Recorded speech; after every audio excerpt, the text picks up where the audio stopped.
लीजिए सुनिए, Arthur Conan Doyle की लिखी कहानी the adventure of the speckled band का हिंदी अनुवाद, चितकबरी बैंड का रहस्य, मेरी यानी समीर गोस्वामी की आवाज में। पिछले 8 सालों में मैंने शेरलॉक होम्स के साथ जो लगभग 70 केस देखे, उनकी नोटबुक पर नजर डालता हूं तो बहुत से मामले दुखद थे, कुछ मजेदार, कई अजीब, पर एक भी सामान्य नहीं था। क्योंकि वो अपनी कला के शौक के लिए ज्यादा काम करता था, पैसे कमाने के लिए कम। इसलिए वो वही जांचें लेता था जिनमें कुछ असामान्य, कभी कभी तो हद से ज्यादा अजीब बात हो। इन अलग अलग मामलों में भी स्टॉक मोरेन के रॉयलॉट्स नाम के मशहूर सर्रे वाले परिवार से जुड़ा मामला जितना अनोखा था, उतना और कोई याद नहीं आता। ये घटनाएं उस शुरुआती दौर की हैं जब मेरा होम्स से नया नया साथ बना था और हम बेकर स्ट्रीट में कुंवारे दोस्त की तरह एक ही फ्लैट शेयर करते थे। शायद मैं इन्हें पहले ही लिख देता, मगर उस समय गोपनीय रखने का वादा किया गया था। पिछले महीने जिस महिला से ये वादा किया था, उसकी असमय मौत के बाद अब मुझे इसे लिखने की इजाजत मिली है। अच्छा ही है कि सच्चाई अब सामने आ जाए, क्योंकि डॉक्टर ग्रिम्सबी रॉयलॉट की मौत को लेकर फैली अफवाहें मामले को सच से भी ज्यादा डरावना बना देती हैं। सन 83 के अप्रैल की शुरुआत की बात है।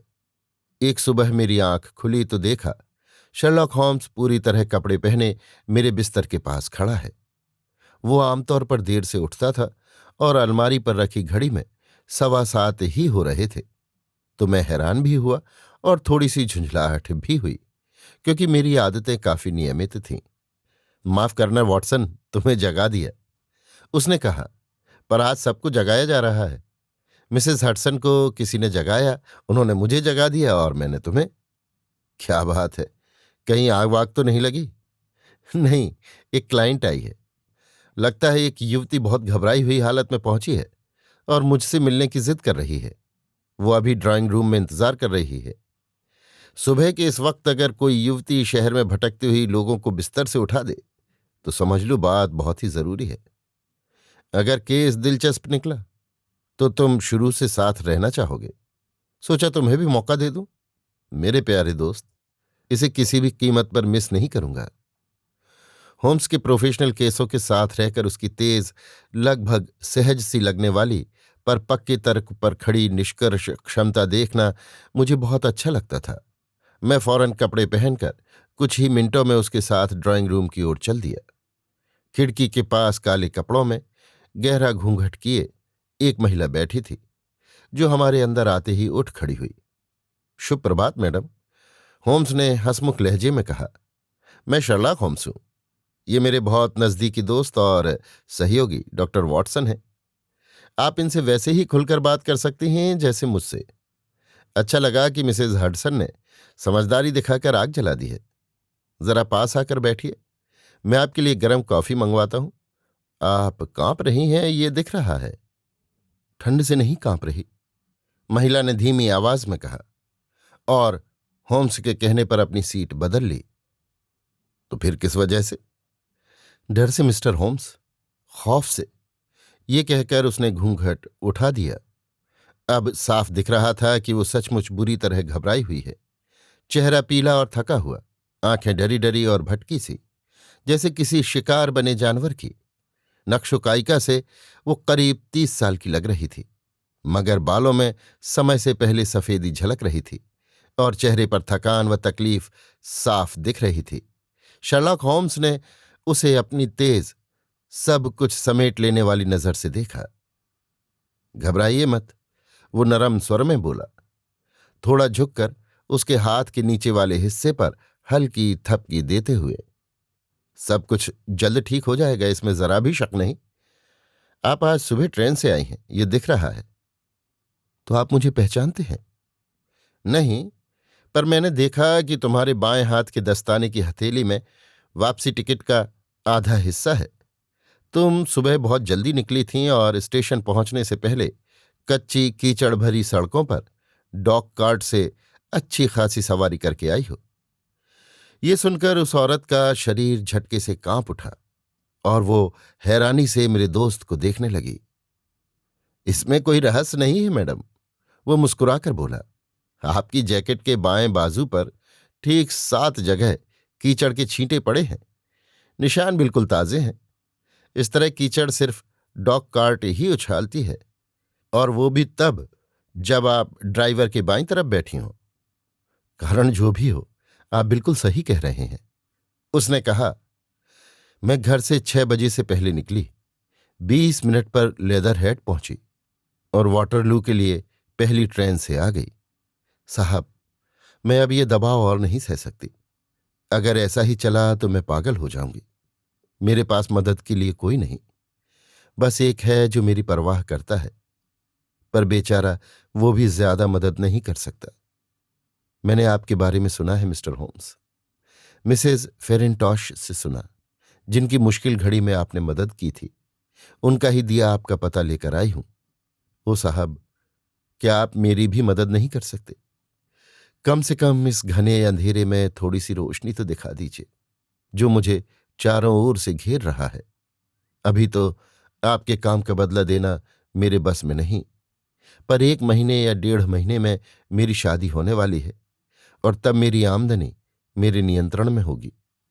तब आप मुझे कृतघ्न नहीं पाएंगे।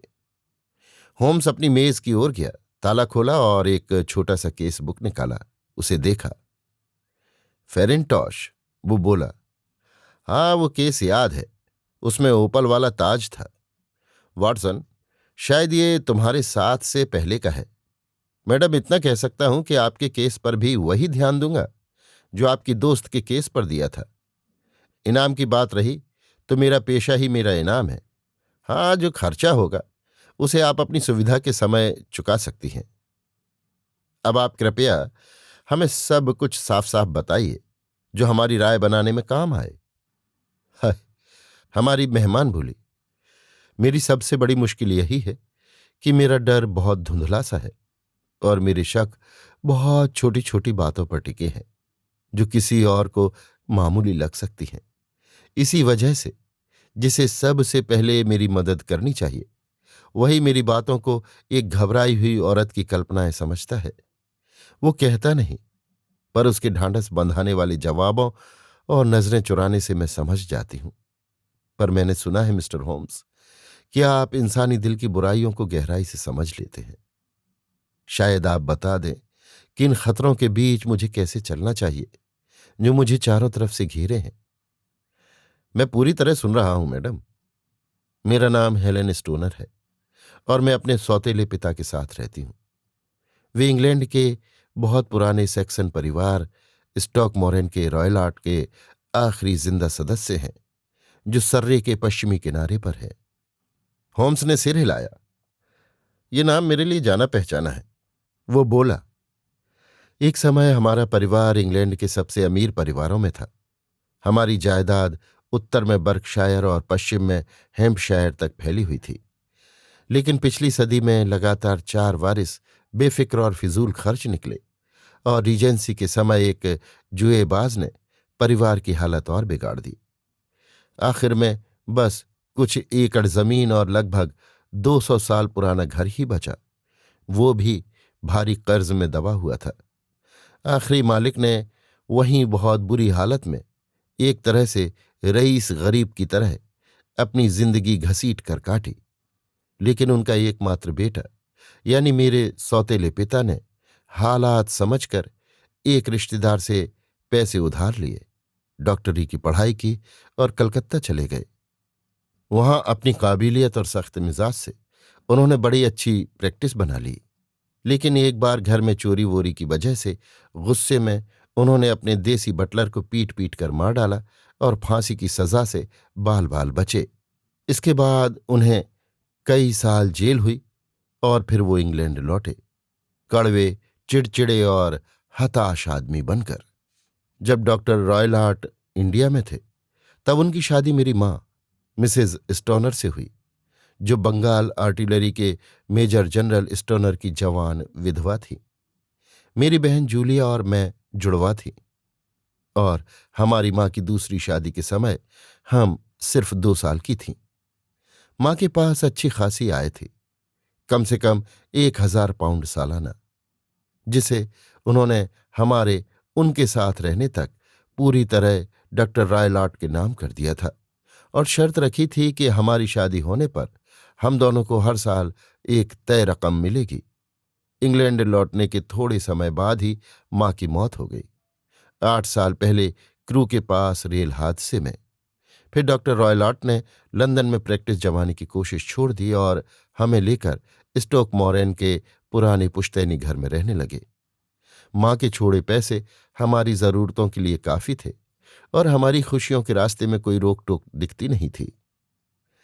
पर इसी समय हमारे सौतेले पिता में बहुत बुरा बदलाव आ गया। पड़ोसियों से दोस्ती करने और मिलना जुलना रखने के बजाय, जो पहले तो स्टोक मॉरेन के रॉयलॉट को पुरानी हवेली में वापस देखकर बहुत खुश थे, वो घर में ही बंद रहने लगे और बहुत कम बाहर निकलते, और जब निकलते तो जिसके भी सामने पड़ते उससे भयंकर झगड़ा कर बैठते। गुस्सा जल्दी आ जाना लगभग पागलपन की हद तक हमारे खानदान के मर्दों में चला आता रहा है, और मेरे ख्याल से उष्ण देशों में लंबे समय रहने से मेरे सौतेले पिता में ये और बढ़ गया। बदनामी वाले कई झगड़े हुए, 2 तो थाने कचहरी तक पहुंचे, और आखिर में वो पूरे गांव के लिए डर का कारण बन गए। लोग उन्हें देखते ही रास्ता बदल लेते, क्योंकि वो बहुत ताकतवर हैं और गुस्से में किसी की सुनते नहीं। पिछले हफ्ते उन्होंने गांव के लोहार को परापेट के ऊपर से पकड़कर नाले में फेंक दिया, और मुझे जितना भी पैसा इकट्ठा हुआ सब देना पड़ा, ताकि मामला फिर से खुलेआम बदनामी तक ना जाए। उनके कोई दोस्त नहीं सिवाय घूमने फिरने वाले जिप्सियों के। वे इन लोगों को हमारी झाड़ियों से भरी थोड़ी सी जमीन पर डेरा डालने देते हैं और बदले में खुद भी उनकी टेंटों की मेहमानी लेते हैं। कभी कभी हफ्तों उनके साथ इधर उधर घूमते रहते हैं। उन्हें भारतीय जानवरों का भी बड़ा शौक है। उनके जान पहचान वाले उन्हें यहां भेजते रहते हैं। अभी उनके पास एक चीता और एक बैबून है, जो हवेली के मैदानों में खुले घूमते हैं, और गांव वाले उनसे उतना ही डरते हैं जितना उनसे। आप अंदाजा लगा सकते हैं, मेरी बेचारी बहन जूलिया और मेरी जिंदगी में कोई खास खुशी नहीं थी। कोई नौकर हमारे साथ टिकता ही नहीं था, और बहुत समय तक घर का सारा काम हम दोनों ही करती रहीं। जब उसकी मौत हुई तब वो सिर्फ 30 साल की थी।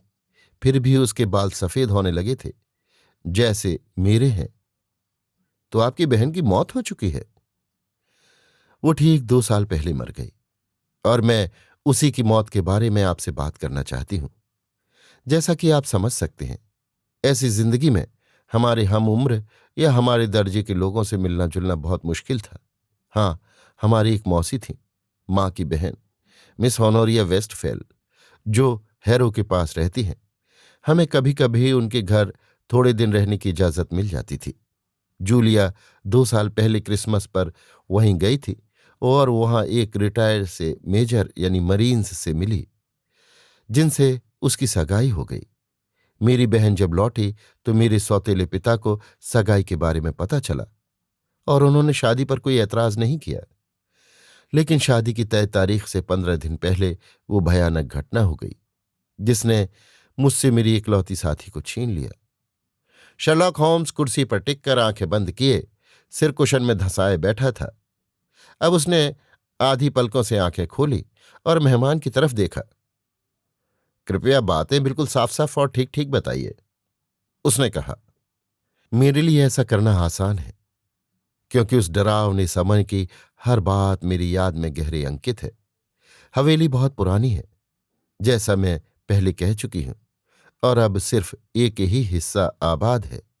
इस हिस्से की बेडरूम नीचे की मंजिल पर है, और बीच वाले ब्लॉक में बैठने के कमरे हैं। इन बेडरूमों में पहला कमरा डॉक्टर रॉयलॉट का है, दूसरा मेरी बहन का और तीसरा मेरा। इनके बीच भीतर से कोई दरवाजा नहीं, पर तीनों एक ही गलियारे में खुलते हैं। क्या मैं साफ बता रही हूं? बिल्कुल साफ। तीनों कमरों की खिड़कियां लॉन की तरफ खुलती हैं। जिस रात हादसा हुआ, डॉक्टर रॉयलॉट जल्दी अपने कमरे में चले गए थे, लेकिन सोए नहीं थे, क्योंकि मेरी बहन को उनके तेज भारतीय सिगार की महक आ रही थी जो वे हमेशा पीते थे। इसलिए बहन अपना कमरा छोड़कर मेरे कमरे में आ गई और कुछ देर अपनी होने वाली शादी की बातें करती रही। 11 बजे वो उठी और जाने लगी, पर दरवाजे पर रुककर मुड़ी। हेलेन, मुझे बताओ, उसने कहा, क्या तुमने कभी आधी रात के सन्नाटे में किसी की सीटी की आवाज सुनी है? कभी नहीं। मैंने कहा, क्या ऐसा हो सकता है कि तुम नींद में सीटी बजा दो? बिल्कुल नहीं, लेकिन क्यों? क्योंकि पिछली कुछ रातों से लगभग 3 बजे मुझे धीमी और साफ सीटी सुनाई देती है। मेरी नींद हल्की है तो मैं जाग जाती हूं। समझ नहीं आता कि आवाज कहां से आती है, शायद अगले कमरे से या शायद लॉन से। बस सोचा तुमसे पूछ लूं कि तुम्हें भी सुनाई दी है क्या? नहीं, मुझे नहीं सुनाई दी। शायद वे बदमाश जिप्सी लोग होंगे जो बाग में डेरा डालते हैं। हो सकता है, फिर भी अगर आवाज लॉन से आती तो तुम्हें भी सुनाई देनी चाहिए थी। अरे, मेरी नींद तुमसे भारी है। खैर, कोई बात नहीं। वो मुस्कुराई, मेरा दरवाजा बंद किया और कुछ देर बाद मैंने उसकी चाबी की ताले में घूमने की आवाज सुनी। अच्छा, होम्स ने कहा, क्या तुम लोग हमेशा रात को अपने कमरे अंदर से बंद करती थी? हमेशा। क्यों? मैंने बताया ना, डॉक्टर के पास एक चीता और एक बबून है। दरवाजा बंद किए बिना हमें सुरक्षा महसूस नहीं होती थी। ठीक है, अब आगे बताइए। उस रात मुझे नींद नहीं आई। मुझे अजीब सा अनहोनी का एहसास हो रहा था। आप याद रखिए, मैं और मेरी बहन जुड़वा थी, और आप जानते हैं, ऐसे गहरे रिश्ते में एक अनदेखा सा जुड़ाव होता है। रात तूफानी थी, बाहर हवा चीख रही थी, बारिश खिड़कियों पर तेजी से पड़ रही थी। अचानक इस सब शोर के बीच एक औरत की जोरदार चीख गूंजी। मैं समझ गई कि ये मेरी बहन की आवाज है। मैं बिस्तर से कूदी, एक शॉल ओढ़ी और गलियारे में दौड़ पड़ी। जैसे ही दरवाजा खोला, मुझे वही धीमी सीटी सुनाई दी जिसकी बात बहन करती थी, और कुछ पल बाद किसी भारी लोहे जैसी चीज के गिरने की टन टन सी आवाज आई। मैं गलियारे से भागी तो बहन का दरवाजा खुला हुआ था और अपनी कुंडियों पर धीरे धीरे घूम रहा था। मैं डर से जड़ हो गई। समझ नहीं आ रहा था अंदर से क्या निकलने वाला है। गलियारे की लाइट में मैंने बहन को दरवाजे पर आते देखा। चेहरा डर से सफेद, हाथ टटोलते हुए, पूरा बदन ऐसे डगमगा रहा था जैसे कोई नशे में हो।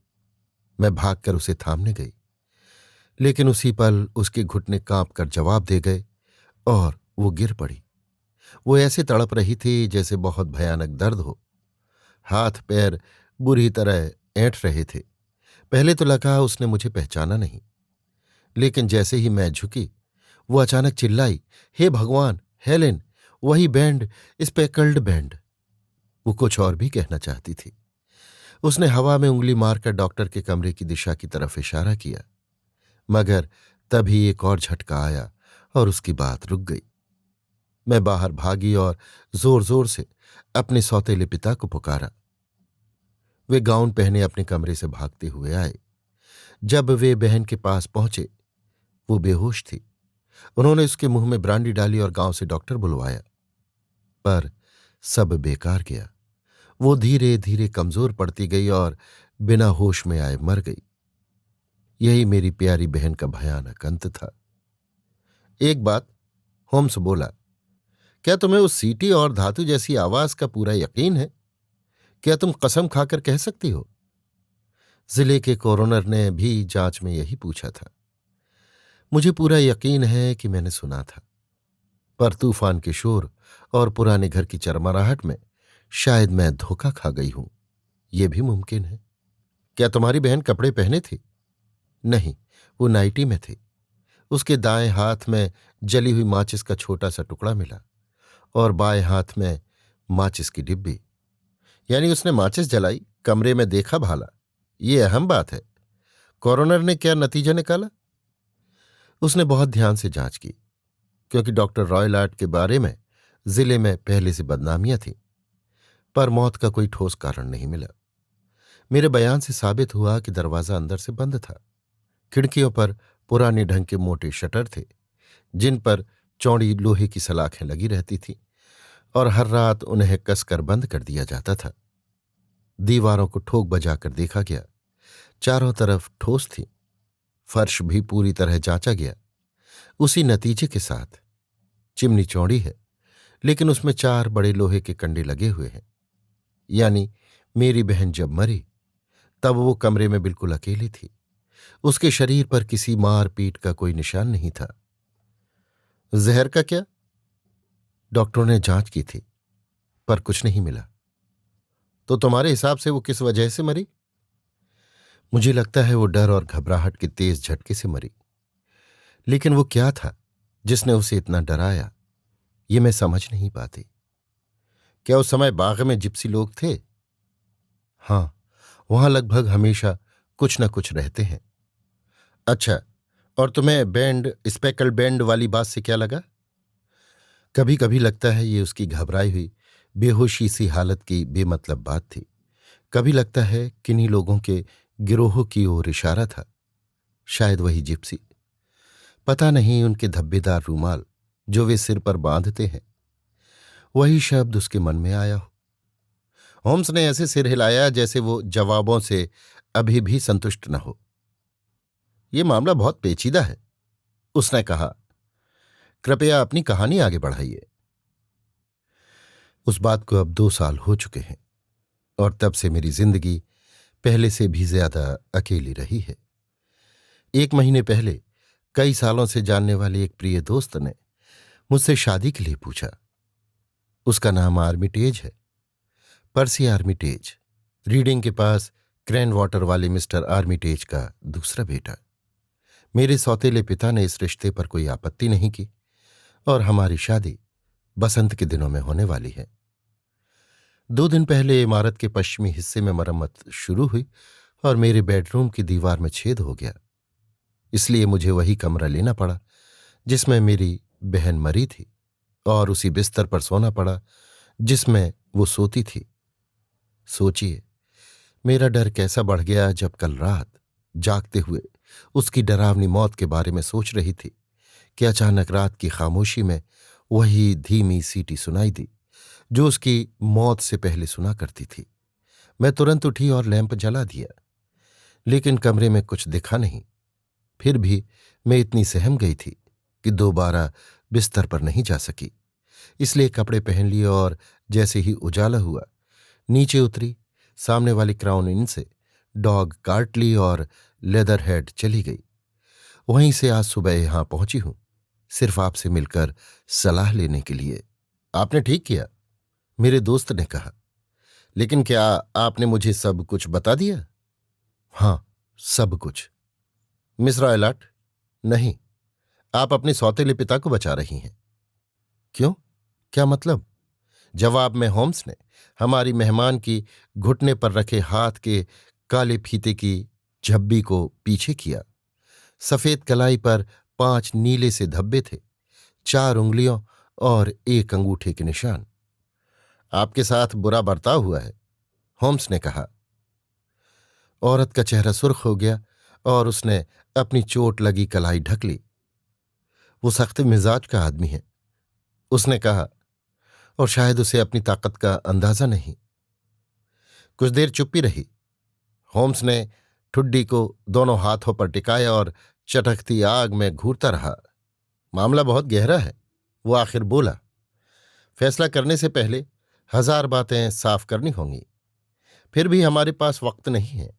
अगर हम आज स्टोक मोरेन आए तो क्या बिना आपके सौतेले पिता को बताए इन कमरों को देख सकते हैं? अच्छा संयोग है, आज वो शहर किसी बहुत जरूरी काम से आने की बात कह रहे थे। मुमकिन है कि वो पूरे दिन बाहर रहें और आपको कोई नहीं रोकेगा। अब हमारे यहाँ एक हाउसकीपर है, पर वो बूढ़ी और थोड़ी सीधी सादी है। मैं उसे आसानी से कहीं भेज दूंगी। बहुत बढ़िया। वॉटसन, तुम्हें इस यात्रा से ऐतराज है? बिल्कुल नहीं। तो हम दोनों आएंगे। तुम क्या करोगे? शहर आई हूं तो 1-2 काम निपटा लूंगी, लेकिन 12 बजे वाली ट्रेन से लौट जाऊंगी ताकि आपकी आमद के वक्त तक वहां रहूं। और हमसे दोपहर के शुरू में मिलने की उम्मीद रखना। मुझे भी छोटे मोटे काम निपटाने हैं। क्या तुम नाश्ते तक रुकोगी? नहीं, मुझे जाना होगा। आपसे अपना दुख कह देने के बाद दिल हल्का हो गया है। दोपहर में आपसे फिर मिलने का इंतजार रहेगा। ये कहकर उसने गाढ़ा काला घूंघट चेहरे पर गिराया और कमरे से निकल गई। और तुम्हें क्या लगता है वॉटसन? शर्लॉक होम्स ने कुर्सी पर टिकते हुए पूछा। मुझे तो ये बहुत स्याह और खतरनाक मामला लगता है। काफी स्याह और काफी खतरनाक। लेकिन अगर इस महिला की बात सही है कि फर्श और दीवारें मजबूत हैं और दरवाजा, खिड़की और चिमनी से भीतर बाहर जाना नामुमकिन था, तो उसकी बहन अपनी रहस्यमय मौत के वक्त कमरे में बिल्कुल अकेली थी। तो फिर रात की वे सीटियां क्या है और मरती हुई औरत के वे अजीब शब्दों का मतलब क्या? समझ नहीं पा रहा। अगर हम रात की सीटी की आवाज उन जिप्सियों के डेरों को, जो उस बूढ़े डॉक्टर के काफी करीब हैं, डॉक्टर के अपनी सौतेली बेटी की शादी रोकने के शक, मरती हुई लड़की के बैंड वाले इशारे और आखिर में हेलेन स्टोनर द्वारा सुनी गई धातु जैसी टन टन, जो शायद खिड़की के शटर की लोहे की सलाख अपनी जगह वापस गिरने से आई हो, इन सब को जोड़ दें तो लगता है कि राज इन्हीं सुरागों की तरफ से खुल सकता है। तो फिर उन जिप्सियों ने क्या किया? सोच नहीं पा रहा। मुझे इस थ्योरी में कई आपत्तियां दिखती हैं। मुझे भी यही लगता है। इसी वजह से तो हम आज स्टॉकमोरेन जा रहे हैं। मैं देखना चाहता हूं कि ये सब आपत्तियां वाकई में बहुत बड़ी हैं या इन्हें समझाया जा सकता है। लेकिन ये क्या? बाप रे! ये शब्द मेरे साथी के मुंह से अचानक निकले, क्योंकि हमारे कमरे का दरवाजा जोर से खुला और एक बहुत बड़ा आदमी चौखट में खड़ा दिखाई दिया। उसके कपड़े अजीब थे, कुछ हिस्सों में प्रोफेशनल, कुछ देहाती। उसने काली टॉप हैट पहन रखी थी, लंबा कोट, ऊंची बूटों सी गेटर्स और हाथ में शिकार वाली छड़ी लहरा रहा था। वो इतना लंबा था कि उसकी टोपी दरवाजे की ऊपरी पट्टी से छू रही थी और उसकी चौड़ाई मानो पूरे दरवाजे को भर रही थी। उसका चेहरा बड़ा, झुर्रियों से भरा, धूप से पीला और तरह तरह की बुरी प्रवृत्तियों के निशान साफ दिख रहे थे। उसकी आंखें गहरी, पीलापन लिए, ऊंची पतली नाक और पूरा व्यक्तित्व किसी खूंखार बूढ़े शिकारी पक्षी जैसा लगता था। उस अनजान आदमी ने पूछा, तुम दोनों में से होम्स कौन है? ये मेरा नाम है जनाब, लेकिन आप हमसे बढ़त लिए बैठे हैं। मेरे साथी ने शांत स्वर में जवाब दिया। मैं डॉक्टर ग्रिम्सी रायलाट हूं, स्टॉकमोरेन का। अच्छा डॉक्टर, होम्स ने नम्रता से कहा, कृपया बैठिए। मैं नहीं बैठूंगा। मेरी सौतेली बेटी यहां आई थी। मैं उसका पता लगाते लगाते पहुंचा हूं। उसने तुमसे क्या कहा? मौसम के हिसाब से आज कुछ ठंडक ज्यादा है, होम्स बोला। उसने क्या कहा? बूढ़ा गुस्से से चीखा। सुना है इस बार क्रॉक्स फूल अच्छे आने वाले हैं। मेरा दोस्त बेफिक्री से बोला। ओह, तो तुम टाल रहे हो? नया मेहमान एक कदम आगे बढ़ा और शिकार वाली छड़ी हिलाते हुए बोला, मैं तुम्हें जानता हूं बदमाश, तुम्हारे बारे में सुन चुका हूं। तुम हो होम्स, सब में टांग अड़ाने वाले। मेरा दोस्त मुस्कुराया। होम्स, फालतू दखल देने वाले। उसकी मुस्कान और फैल गई। होम्स, स्कॉटलैंड यार्ड का हुक्म चलाने वाला बाबू। होम्स खुलकर हंसा। आपकी बातें काफी दिलचस्प हैं। जाते हुए दरवाजा बंद कर दीजिएगा, ठंडी हवा आ रही है। मैं तब जाऊंगा जब अपनी बात कह लूं। मेरी बातों में मत पड़ना। मुझे पता है मिसेस टॉनर यहां आई थी। मैं उसके पीछे पीछे पहुंचा हूं। मुझसे पंगा लेना ठीक नहीं। ये देखो। वो झटके से आगे बढ़ा, आग उलटने वाली लोहे की छड़ उठाई और अपने बड़े भूरे हाथों से उसे मोड़कर घेरा सा बना दिया। देखना मेरे हाथ न पड़ जाना। वो गुर्राया और मुड़ी हुई छड़ को चूल्हे में फेंक कर कमरे से बाहर निकल गया। कितने मिलनसार शख्स हैं, होम्स हंसते हुए बोला। मैं इतना भारी भरकम नहीं, लेकिन अगर वो रुकता तो दिखा देता कि मेरी पकड़ भी कुछ कमजोर नहीं। ये कहते हुए उसने स्टील की वही छड़ उठाई और जोर लगाकर फिर सीधी कर दी। सोचो कितनी गुस्ताखी! मुझे सरकारी जासूसों की जमात में मिला दिया। खैर, इस घटना से हमारे केस में थोड़ी और दिलचस्पी आ गई। बस यही उम्मीद है कि हमारी वो बेचारी दोस्त इस गलती की सजा न भुगते कि उसने इस दरिंदे को अपना पता लगाने दिया। अब वॉटसन, नाश्ता ऑर्डर करते हैं और उसके बाद मैं डॉक्टर्स कॉमन्स जाऊंगा। शायद वहां से कुछ कागजात मिले जो इस मामले में काम आए। करीब 1 बजे शर्लॉक होम्स अपनी खोज से लौटा। उसके हाथ में नीले कागज की एक शीट थी जिस पर नोट्स और अंक लिखे थे। उसने कहा, मैंने मृत पत्नी की वसीयत देखी है। उसका सही मतलब समझने के लिए मुझे उसमें बताए गए निवेशों के आज के दाम निकालने पड़ेंगे। पत्नी की मौत के समय कुल सालाना आमदनी करीब 1100 पाउंड थी, लेकिन खेती बाड़ी के दाम गिरने से अब ये 750 पाउंड से ज्यादा नहीं रही। हर बेटी को शादी होने पर 250 सालाना मिलना तय है। यानी अगर दोनों बेटियां शादी करती तो उस शख्स के पास बहुत कम बचता, और एक की शादी भी उसे काफी मुश्किल में डाल देती। इसलिए साफ है कि उसकी शादी रोकने की वजह बहुत मजबूत है। अब वॉटसन, मामला गंभीर है और ये बूढ़ा जान चुका है कि हम उसके मामले में दिलचस्पी ले रहे हैं। तो अगर तुम तैयार हो, कैब बुलाएं और वाटरलू चलें। और हां, अपनी रिवॉल्वर जेब में रख लो। एली नंबर 2 उन सज्जनों के लिए बढ़िया जवाब है जो स्टील की सलाखें मोड़ देते हैं। वो और एक टूथब्रश, बस यही चाहिए। वाटरलू पर किस्मत अच्छी रही। लेदरहेड की ट्रेन मिल गई। स्टेशन के सराय से एक ट्रैप लिया और 4-5 मील सर्रे की सुंदर गलियों से गुजरे। दिन एकदम अच्छा था। चमकती धूप और आसमान में रुई जैसे हल्के बादल। पेड़ों और किनारों की झाड़ियों में नई कोपलें निकल रही थी और हवा में भीगी मिट्टी की सुखद खुशबू थी। वसंत की मीठी उम्मीद और हमारे डरावने काम के बीच मुझे अजीब सा फर्क महसूस हो रहा था। मेरा साथी ट्रैप के आगे हाथ बांधे, टोपी आंखों पर, ठुड्डी सीने से लगी, गहरी सोच में बैठा था। वो अचानक चौंका, मेरे कंधे पर थपकी दी और मैदान की ओर इशारा किया। उधर देखो। एक घना पार्क ढलान में ऊपर तक फैला था और सबसे ऊपरी हिस्से पर पेड़ों का झुरमुट और घना हो गया था। शाखाओं के बीच से बहुत पुरानी हवेली की धूसर छतें और ऊंची कड़ी नजर आ रही थी। स्टॉकमोरेन? उसने कहा। हाँ साहब, वही डॉक्टर ग्रिन्सबी रॉयलाट का घर है, ड्राइवर बोला। वहां कुछ निर्माण चल रहा है, हमें वहीं जाना है, होम्स ने कहा। ड्राइवर ने बाएं दूर छतों के झुंड की ओर दिखाया। वो रहा गांव। पर अगर सीधे घर जाना है तो इस छोटी बाड़ी से चढ़कर खेतों वाले रास्ते से जाए, छोटा पड़ेगा। देखिए, उधर वही जगह है जहां वो महिला चल रही है। और वो महिला शायद मिसेस टॉनर है। होम्स ने आंखों पर हाथ रखकर देखा। हाँ, बेहतर है, तुम्हारी ही सलाह माने। हम उतरे, किराया दिया और ट्रैप खड़खड़ाता हुआ लेदरहेड लौट गया। बाड़ी चढ़ते हुए होम्स ने कहा, बेहतर है ये आदमी समझे कि हम आर्किटेक्ट या किसी काम से आए हैं। इससे बेकार की बातें रुकेंगी। Good afternoon Mrs Tonner. देखिए, हम वादे के मुताबिक आ गए। सुबह वाली हमारी क्लाइंट खुशी से दमकते चेहरे के साथ भाग कर आई। मैं बेसब्री से आपका इंतजार कर रही थी। सब बढ़िया हुआ।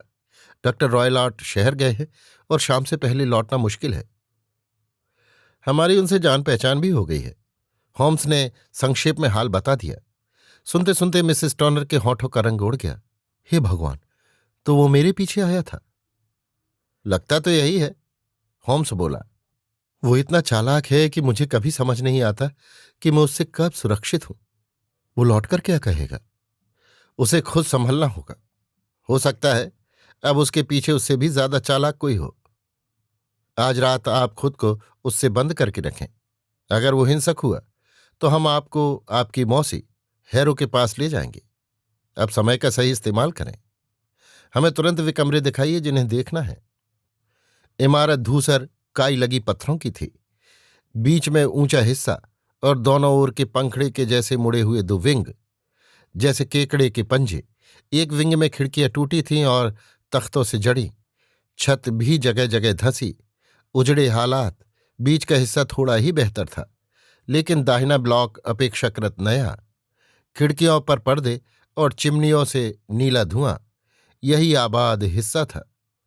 अंत दीवार पर मचान लगा था और पत्थर तोड़े गए थे, पर उस समय कोई मजदूर नहीं दिखा। होम्स उखड़े लॉन पर धीरे चलता रहा और खिड़कियों की बाहरी बनावट को बहुत ध्यान से देखने लगा। ये खिड़की तुम्हारे पुराने कमरे की होगी, बीच वाली तुम्हारी बहन की, और मुख्य इमारत से सटी हुई डॉक्टर रॉयलॉट की।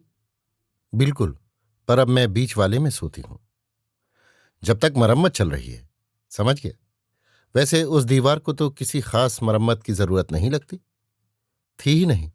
मुझे लगता है ये बहाना था ताकि मुझे कमरे से हटाया जा सके। ये बात संकेत देती है।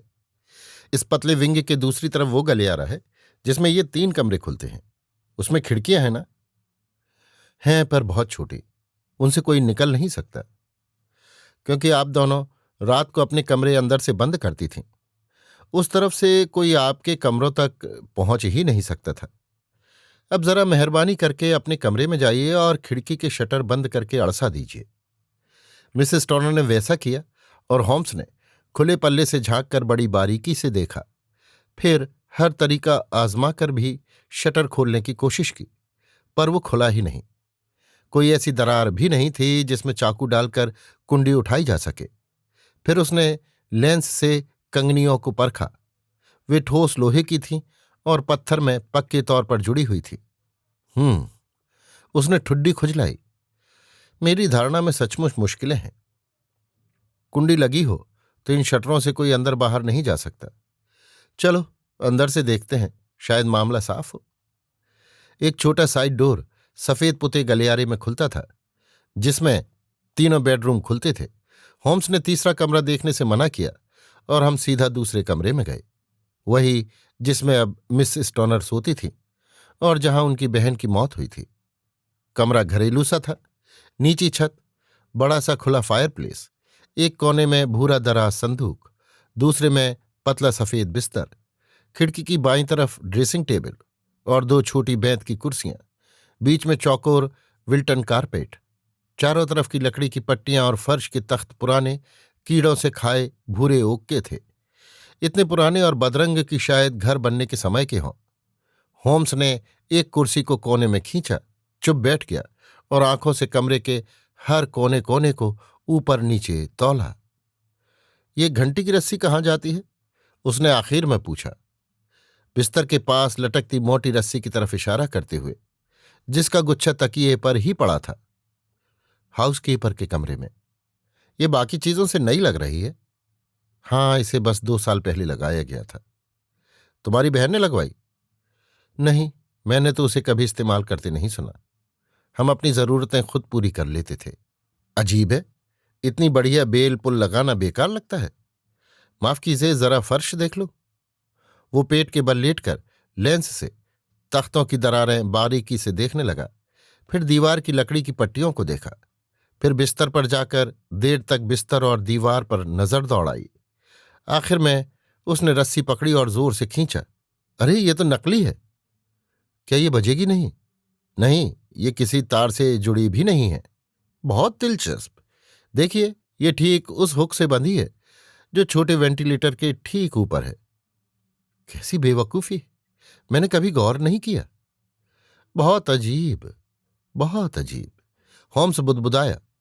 इस कमरे में 1-2 बहुत अनोखी बातें हैं। जैसे, कौन मूर्ख मिस्त्री बाहर की हवा की जगह दूसरे कमरे की तरफ वेंटिलेटर खोलेगा? बहुत अजीब। होम्स ने रस्सी को खींचते हुए बुदबुदाया। इस कमरे में 1-2 बहुत अनोखी बातें हैं। जैसे, कौन मूर्ख मिस्त्री बाहर की हवा की जगह दूसरे कमरे की तरफ वेंटिलेटर खोलेगा? यह भी बिल्कुल नया ही है। महिला बोली। क्या ये बेल रोप के साथ ही बना था? होम्स ने पूछा। हाँ, उन्हीं दिनों कई छोटी छोटी चीजों को बदला गया था। ये बदलाव बहुत दिलचस्प लगते हैं। नकली बेल रोप और ऐसा वेंटिलेटर जिसमें से हवा ही ना आती हो। आपकी इजाजत हो मिसेस टॉर्नर, तो अब हम अपने शोध को कमरे के अंदर वाले हिस्से में आगे बढ़ाएं। डॉक्टर ग्रिम्सबी रॉयलॉट का कमरा उसकी सौतेली बेटी के कमरे से बड़ा था, पर उतना ही सादा। एक कैंप बेड, छोटी लकड़ी की शेल्फ पर ज्यादातर तकनीकी किताबें, बिस्तर के पास आर्म चेयर, दीवार से सटी सादी कुर्सी, गोल मेज और बड़ा लोहे का सेफ, यही मुख्य चीजें नजर आती थीं। होम्स धीरे धीरे घूमकर सबको बहुत ध्यान से देखने लगा। इसमें क्या है? उसने सेफ पर थपथपाते हुए पूछा। मेरे सौतेले पिता के दफ्तर के कागज होते हैं। अच्छा, तो तुमने अंदर देखा है? बस एक बार, कई साल पहले। कागजों से भरा था, याद है। मिसाल के तौर पर इसमें कोई बिल्ली तो नहीं? नहीं, अजीब बात कर रहे हैं आप। अच्छा, इसे देखो। उसने सेफ के ऊपर रखी दूध की छोटी तश्तरी उठा ली। नहीं, हम बिल्ली नहीं रखते। हाँ, एक चीता और एक बैबून है। हाँ ठीक, चीता तो बड़ी बिल्ली ही हुआ, पर दूध की तश्तरी से काम नहीं चलेगा, ऐसा लगता है। एक बात और पक्की करनी है। वो लकड़ी की कुर्सी के सामने उकड़ू बैठा और सीट को बहुत ध्यान से देखने लगा। शुक्रिया, ये साफ हो गया। वो उठा और लेंस जेब में रखा। अरे, ये दिलचस्प चीज। जिस चीज ने उसकी नजर खींची वो बिस्तर के एक कोने पर टंगी छोटी डॉग लीश थी, जो अपने ऊपर लिपटकर फंदा बनाने के लिए बांधी गई थी। वॉटसन, तुम क्या सोचते हो? आम सी लेश है, पर इसे बांधा क्यों है, समझ नहीं आता। यही तो आम नहीं है ना? आह, दुनिया बुरी है। जब कोई चालाक आदमी अपना दिमाग जुर्म में लगाता है तो सबसे बुरा होता है। मेरा ख्याल है अब काफी है, मिसेस टॉनर। इजाजत हो तो लॉन पर चलें। जितना सख्त चेहरा मैंने अपने दोस्त का कभी नहीं देखा था, उतना उस समय था जब हम जांच के उस दृश्य से लौटे। हम लॉन पर कई बार टहले। न मिसेस टॉनर और न मैं, कोई भी उसकी गहरी सोच में खलल डालना नहीं चाहता था। बहुत जरूरी है मिसेस टॉनर, वो बोला। आप मेरी हर बात बिल्कुल वैसे ही माने। मैं जरूर मानूंगी। मामला इतना गंभीर है कि जरा सी हिचक भी ठीक नहीं। आपकी जान इसी पर टिकी है। मैं खुद को आपके भरोसे छोड़ती हूं। सबसे पहले आज रात हम दोनों आपके कमरे में रहेंगे। हम दोनों, मैं और मिसेस टॉनर, हैरानी से उसे देखने लगे। हाँ, ऐसा ही होगा, समझाता हूं। उधर जो गांव की सराय दिख रही है, वही है ना? जी, वो क्राउन है। बहुत बढ़िया। वहां से आपकी खिड़की दिखती है? बिल्कुल।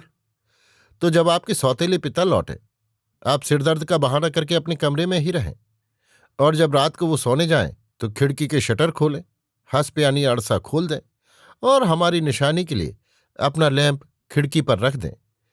फिर जो जो चीज चाहिए साथ लेकर चुपचाप अपने पुराने कमरे में चली जाएं। मरम्मत के बावजूद एक रात वहां निकाल लेंगी। हाँ, आसानी से। बाकी सब हमें करने दीजिए। लेकिन आप करेंगी क्या? हम आज रात आपके कमरे में ही रुकेंगे और उस आवाज की वजह पता करेंगे जो आपको परेशान करती है। मिस्टर होम्स, लगता है आपने मन बना लिया है। मिसेस टॉनर ने मेरे साथी की बांह पर हाथ रखते हुए कहा। शायद हाँ। तो दया करके बताइए, मेरी बहन की मौत किस वजह से हुई? पहले थोड़े पक्के सबूत मिल जाएं, फिर बताना पसंद करूंगा। कम से कम इतना तो बताइए कि मेरा अंदाजा सही है या नहीं। क्या वो किसी अचानक डर से मरी? नहीं, ऐसा नहीं लगता। मुझे लगता है कोई ठोस वजह रही होगी। अब मिसेस टॉनर, हमें चलना होगा। अगर डॉक्टर रॉयलॉट लौट कर हमें देख ले तो हमारी सारी मेहनत बेकार हो जाएगी। हिम्मत रखिए और जो कहा है वैसा करें, खतरा जल्दी टल जाएगा। शर्लॉक होम्स और मुझे क्राउन इन में ऊपर की मंजिल पर एक बेडरूम और एक बैठक लेना बिल्कुल आसान रहा, और वहां की खिड़की से हवेली के मुख्य फाटक और स्टोक मॉरेन के आबाद हिस्से पर नजर रहती थी। सांझ को हमने डॉक्टर ग्रिम्सबी रॉयलॉट की गाड़ी जाते देखी। वो अपने छोटे ड्राइवर के पास बहुत विशाल लगता था। लड़के को भारी लोहे के गेट खोलने में दिक्कत हुई। डॉक्टर की भारी गरजती आवाज सुनाई दी और उसे मुट्ठियां भींचकर झल्लाते देखा। फिर गाड़ी आगे बढ़ गई और कुछ देर बाद पेड़ों के बीच एक कमरे में दिया जलने की रोशनी दिखी। जानते हो वॉटसन, होम्स ने अंधेरा घिरते हुए साथ बैठकर कहा, आज रात तुम्हें साथ ले जाने को लेकर थोड़ी हिचक है। खतरे की गुंजाइश साफ है। क्या मैं काम आ सकता हूं? तुम्हारी मौजूदगी बहुत कीमती हो सकती है, तो मैं जरूर चलूंगा। बहुत मेहरबानी। तुम खतरे की बात कर रहे हो। शायद तुम्हें इन कमरों में मुझसे ज्यादा कुछ दिखा। नहीं, बस शायद मैंने थोड़ी ज्यादा कड़ियां जोड़ी हैं। जो तुमने देखा वही मैंने भी देखा। मुझे तो बस बेल रोप ही अजीब लगी। वो किस काम की है, समझ से बाहर है। तुमने वेंटिलेटर भी देखा? हाँ, पर 2 कमरों के बीच छोटा सा छेद, कोई अनोखी बात नहीं। इतना छोटा कि चूहा भी मुश्किल से निकल पाए। स्ट्रोक मॉरेन आने से पहले ही मुझे यकीन था कि वेंटिलेटर मिलेगा। ओह, सच होम्स? हाँ, बिल्कुल। याद है, उसके बयान में था कि उसकी बहन को डॉक्टर रॉयलॉट के सिगार की गंध आती थी। यानी दोनों कमरों के बीच कोई रास्ता होना जरूरी था। बड़ा होता तो कॉरोनर की जांच में बात उठती। इसलिए मैंने माना कि छोटा वेंटिलेटर होगा। इसमें नुकसान क्या हो सकता है? कम से कम एक अजीब मेल तो है। वेंटिलेटर बनता है, एक रस्सी लटकती है और उसी बिस्तर पर सोने वाली महिला मर जाती है। क्या ये बात ध्यान नहीं खींचती? मुझे अभी कोई कड़ी समझ नहीं आ रही। क्या बिस्तर में कुछ बहुत अनोखी बात दिखी? नहीं। ये बिस्तर फर्श से जड़ा हुआ था। ऐसा बिस्तर पहले कभी देखा? कह नहीं सकता कि देखा हो। मतलब बिस्तर हिल ही नहीं सकता। उसे हमेशा वेंटिलेटर और इस रस्सी के ठीक नीचे रहना है। इसे रस्सी ही कह ले, क्योंकि ये घंटी बजाने के लिए बनी ही नहीं थी। होम्स, मैं चिल्लाया, तुम क्या कहना चाह रहे हो? अब थोड़ा बहुत समझ आ रहा है। हम समय रहते पहुंच गए हैं कोई बहुत बारीक और भयानक जुर्म रोकने। बारीक भी और भयानक भी। जब डॉक्टर बिगड़ता है तो सबसे खतरनाक अपराधी होता है। उसके पास हिम्मत भी होती है और ज्ञान भी। पामर और प्रिचर्ड अपने दौर के सिरमौर थे। ये आदमी और गहरा वार करता है, पर वॉटसन, लगता है हम उससे भी गहरा वार कर पाएंगे। रात खत्म होने से पहले हमें काफी डरावनी चीजें देखने मिलेंगी। अभी कुछ देर पाइप पीकर दिमाग हल्का करते हैं। करीब 9 बजे पेड़ों के बीच की रोशनी बुझ गई और हवेली की दिशा में घना अंधेरा हो गया। 2 घंटे धीरे धीरे बीते और ठीक 11 बजते ही हमारे सामने वाली खिड़की में एक तेज रोशनी जली। वो हमारा इशारा है, होम्स उछलकर बोला। कमरे से निकलते हुए उसने सराय मालिक से 2 शब्द कहे कि हम देर रात तक एक जान पहचान के यहां जा रहे हैं और शायद वहीं रुकें। पल भर में हम अंधेरी सड़क पर थे। ठंडी हवा चेहरों पर और दूर एक पीली रोशनी हमारे उदास काम की राह दिखा रही थी। अंदर पहुंचना आसान था। पुरानी पार्क दीवार में टूटी जगहों से हम पेड़ों के बीच होते हुए लॉन तक आए। खिड़की के भीतर जाने ही वाले थे कि लॉरेल की झाड़ियों से एक बदसूरत सा टेढ़ा मेढ़ा बच्चा जैसा कुछ फुदकता निकला, घास पर लौटा और भागता हुआ अंधेरे में गुम हो गया। हे भगवान, देखा? मैं फुसफुसाया। होम्स भी पल भर को चौंका। उसने घबराहट में मेरी कलाई लोहे की पकड़ की तरह भींच ली। फिर धीमे से हंसा और कान में कहा, अजीब घर है। वो बैबून था। डॉक्टर के इन अजीब पालतू जानवरों को मैं भूल गया था। एक चीता भी था, कभी भी कंधों पर महसूस हो सकता था। होम्स की तरह जूते उतारकर जब कमरे में दाखिल हुआ तो मन थोड़ा हल्का हुआ। मेरे साथी ने चुपचाप शटर बंद किए, लैंप मेज पर रखा और कमरे को देखा। सब दिन जैसा ही था। फिर वो धीरे से मेरे पास रेंग कर आया। हथेली से ट्रम्पेट बनाकर बहुत हल्के में मेरे कान में बोला, जरा सा शोर भी हमारी योजना बिगाड़ देगा। मैंने सिर हिलाकर जताया कि सुन लिया है। वो फिर फुसफुसाया, हम बिना रोशनी बैठेंगे, वो वेंटिलेटर से देख लेगा। और मैंने फिर सिर हिला दिया। नींद मत लेना, तुम्हारी जान उसी पर टिकी हो सकती है। पिस्तौल पास रखो, अगर जरूरत पड़े। मैं बिस्तर के किनारे बैठूंगा और तुम उस कुर्सी पर। मैंने रिवॉल्वर निकाली और मेज के कोने पर रख दी। होम्स एक लंबी पतली छड़ी लाया था, उसे अपने पास बिस्तर पर रखा। उसके साथ माचिस का डिब्बा और मोमबत्ती का ठूंठ रख दिया। फिर उसने लैंप धीमा कर दिया और कमरा अंधेरे में डूब गया। उस डरावनी रात को कैसे भूल सकता हूं? कोई आवाज नहीं, सांस तक सुनाई नहीं दे रही थी। फिर भी पता था कि मेरा साथी खुली आंखों से बस कुछ फुट दूर मेरी ही तरह तनाव में बैठा है। शटरों ने रोशनी की जरा सी किरण भी अंदर नहीं आने दी। हम पूरी तरह अंधेरे में इंतजार करते रहे। बाहर कभी कभी रात के पंछी की आवाज आती। एक बार हमारी खिड़की पर बिल्ली जैसी लंबी सिसकारी सुनाई दी। समझ आया कि चीता सचमुच खुला घूम रहा है।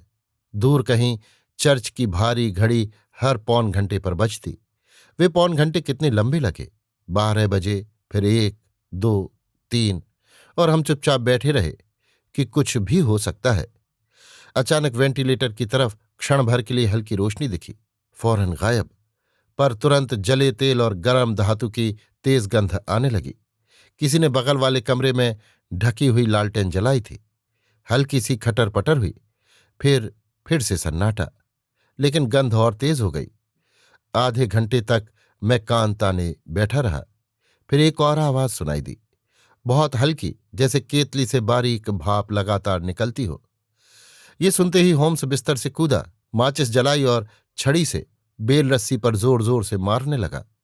देख रहे हो वाटसन, दिख रहा है, वो चिल्लाया। मुझे कुछ न दिखा। उसी पल एक धीमी साफ सीटी सुनाई दी, पर अचानक आई रोशनी मेरी थकी आंखों पर ऐसी पड़ी कि समझ नहीं आया वो किस पर इतना जोर से प्रहार कर रहा है। हाँ, उसके चेहरे की मौत सी सफेदी, भय और घृणा साफ दिख रहे थे। उसने मारना रोक दिया और वेंटिलेटर को घूर रहा था कि तभी रात के सन्नाटे को चीरती हुई सबसे भयानक चीख गूंजी। दर्द, डर और गुस्से की भर्राई हुई एक ही चीख। कहते हैं कि गांव तक और दूर पादरी के घर तक लोगों की नींद टूट गई। हमारे दिल सर्द हो गए। हम एक दूसरे को देखते रहे जब तक उसकी गूंज थम न गई। इसका मतलब? मैंने हाँफते हुए पूछा। मतलब सब खत्म, होम्स बोला, और शायद अच्छा ही हुआ। पिस्तौल उठाओ, डॉक्टर रॉयलॉट के कमरे में चलें। उसने गंभीर चेहरा लिए लैंप जलाए और गलियारे में आगे बढ़ा। उसने दरवाजे पर 2 बार जोर से चोट की। अंदर से कोई जवाब नहीं। फिर हैंडल घुमाया और अंदर चला गया। मैं पिस्तौल ताने उसके पीछे। जो नजारा दिखा वो अजीब था। मेज पर आधा खुला डार्क लैंप, जिसकी तीखी रोशनी लोहे के सेफ पर पड़ रही थी, जिसका दरवाजा खुला था। बगल की लकड़ी की कुर्सी पर डॉक्टर ग्रिम्सबी रॉयलॉट बैठे थे। लंबा ग्रे ड्रेसिंग गाउन, नीचे से नंगे टखने, पैरों में लाल तुर्की चप्पलें। उनकी गोद पर वही छोटी डंडी और लंबी फंदे वाली लेश पड़ी थी जिसे हमने दिन में देखा था। ठुड्डी ऊपर को अटकी हुई, आंखें छत के कोने पर जमी, भयानक फैलाव में स्थिर, माथे पर पीला सा बैंड, उस पर भूरे धब्बे, मानो सिर पर कसकर लपेटा गया हो। हम अंदर आए तो उसने जरा सी भी हरकत नहीं की। कोई आवाज नहीं निकली। बैंड, स्पेकल्ड बैंड, होम्स ने फुसफुसाया। मैं एक कदम आगे बढ़ा। तभी उसके सिर का वो अजीब बैंड हिला। बालों में से हीरों जैसी चपटी आकृति वाला सिर और फूला हुआ गला। एक घृणित सांप उठ खड़ा हुआ। ये स्वयं पे एडर है, होम्स चिल्लाया।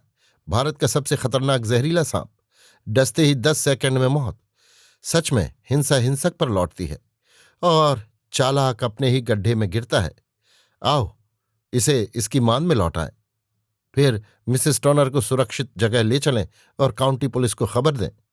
ये कहते हुए उसने मृतक की गोद से डॉग व्हिप उठाई, फंदा सांप की गर्दन में डाला, उसे उस डरावनी जगह से खींचकर दूर हाथ फैलाकर पकड़ा और लोहे के सेफ में फेंक दिया।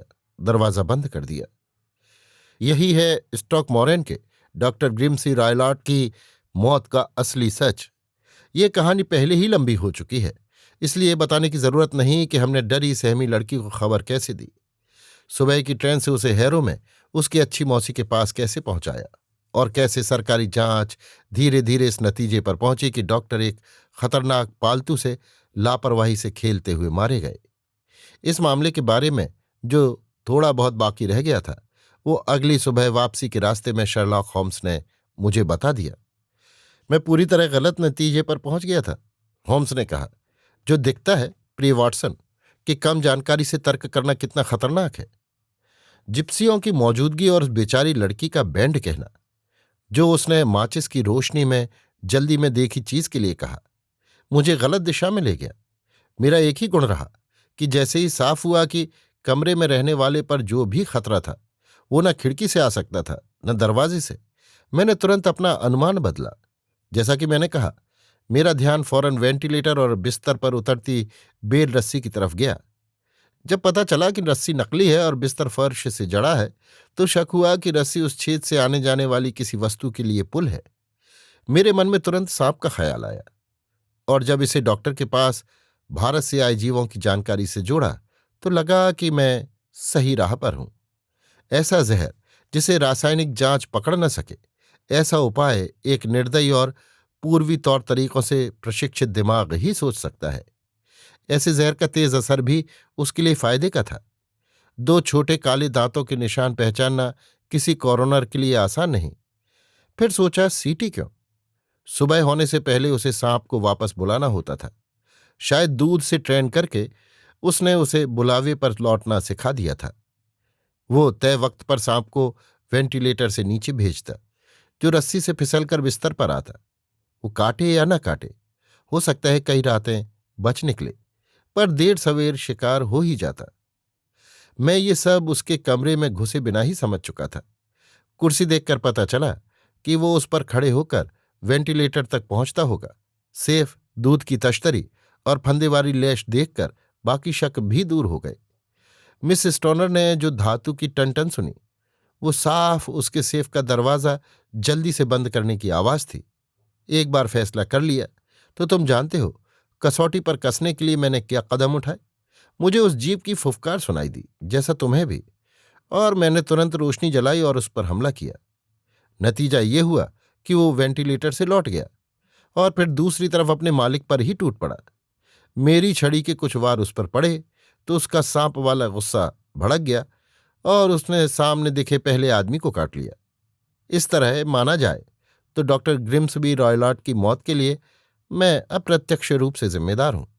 और सच कहूं, ये बात मेरे जमीर पर ज्यादा भारी नहीं पड़ेगी। अभी आप सुन रहे थे आर्थर कॉनन डॉयल की लिखी कहानी the adventure of the speckled band के हिंदी अनुवाद चितकबरी बैंड का रहस्य, मेरी यानी समीर गोस्वामी की आवाज में।